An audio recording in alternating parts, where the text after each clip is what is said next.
So, Hubert, I will speak in English, although it's not my language. I would like to know more about the process of creativity. And maybe we can start with the architecture. As an architect, I have been very impressed when I was in the places you have built, for example, in Formentera, and also in the different houses you have built for yourself. I have been impressed by the quality of the spaces, of the volumes, of the sense of the materials, and so on. So, if you can say something about this talent you have, although you didn't study architecture. That's right, I didn't study architecture, and since then I sometimes regretted very much that I studied law instead of architecture and town planning. What first interested me was town planning. Oh, yes. And the layout of roads and the creation of a new area, which is what I went into in Cyprus. And all the possibilities of that, curving roads that give you a vista of trees instead of these monolithic great avenues that are built in places like Brasilia, where the human element is lost very often. And I attended a few seminars of town planning in London before the war, and from that I became interested in housing, which comes with town planning.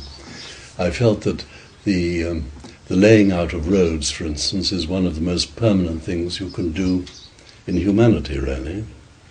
That Pompeii, all the houses are destroyed, the civilization's gone. 2,000 years later, you can still see the roads. Once you put down roads, unless you destroy completely, you have the roads still. You see that in the little ones in London and many places. Anyhow, that interested me very much. And so I started to create this town plan in Cyprus for really a satellite township outside the capital, but almost as big an area as the whole of the walled city of Nicosia. So that gave scope, and I was able to retain a very good town planner, and we worked all that out together. And then we came to architecture, and I wanted to have a hand in all the designs, although I had no technical skill or training. And so I arranged with him. He was a London architect, Alistair MacDonald, son of Ramsay MacDonald.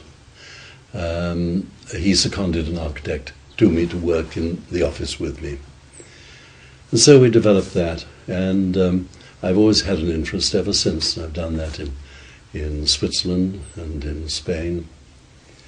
In Spain, even a little bit of the planning as well as the houses. Now we come here, and even now there's something to build, so we try and build it right.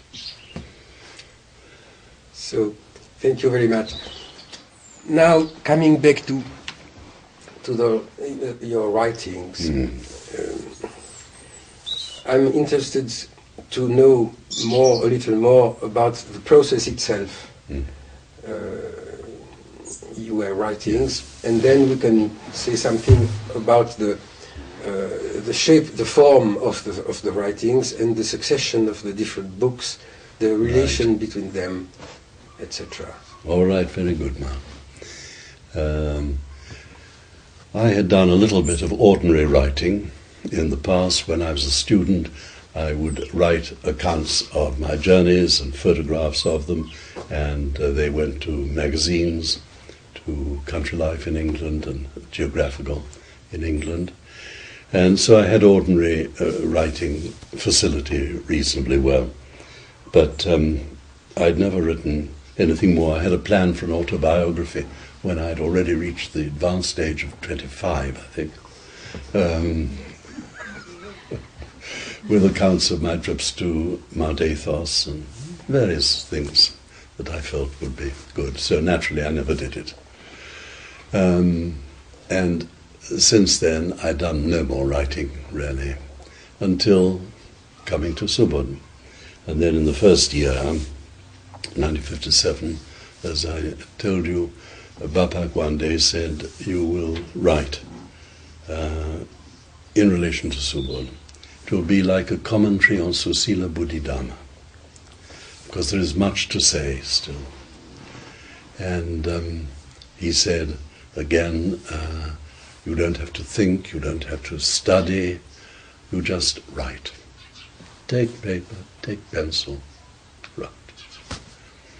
And so I put that away, and nothing happened for 2 years, and then the writing started for me.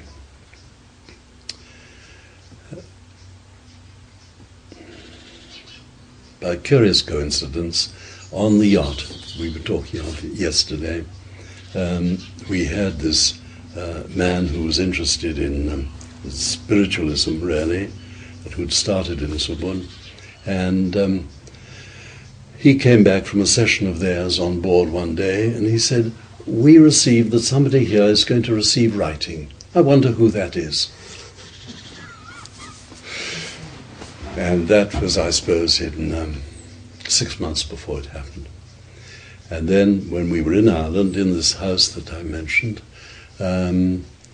after being there for a couple of months, I suppose, suddenly this writing started. And the beginning of Songs of Submission, with no plan of what it would be, and with no thought of the first words.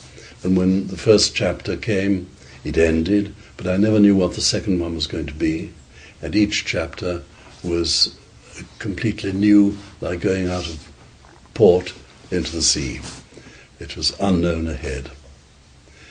And at the same time, it wasn't, as is, I believe, sometimes described as automatic writing, in which some being other than me wrote. It never felt like that, and I verified, in a sense, by going through and seeing that many of the examples and things that have come in my writing have come from me, and very often in the past, examples that I've remembered, thought of, and so that it was coming from me, and at the same time not from my ordinary self, and not under the control of my mind. And I found in that summer in Ireland that I had to keep exactly to how it came. I've got the manuscripts, I've got all my manuscripts, and there's hardly an alteration in any of them. The words come as they are. I can never change them to make them more literary or something of that sort, if it comes from the mind. Sometimes in the writing I get a word wrong, like in Latihan, you may take a wrong step. You correct it, you do it. Just occasionally I've got that wrong. And there's one word in Songs of Submission in the book, which was wrong, and only later did I discover it was another word that should have come. And I wrote to the publishers for a second edition to change it, and they never changed it. They forgot to. They lost the letter. This is also how they put the book as Hubert von Bissing, when I'd written a letter and said it was Ronimund Hubert von Bissing. Because now they have it as though Ronimund von Bissing wrote the first edition and Hubert von Bissing wrote the second, which is madness. A publisher's error, mistake. But this word has never got in. I also found, for instance, that after several chapters there, the idea came to me, we might group those chapters a bit differently. There were one or two on the same subject. I'll put them together like that. This was simply not allowed. And I couldn't sleep that night, and I couldn't rest with it like that. I had to go back and try and find how was the original order. From then on, I always wrote a date on every writing that I had. I wrote a date, and I always put it, if it gets muddled up.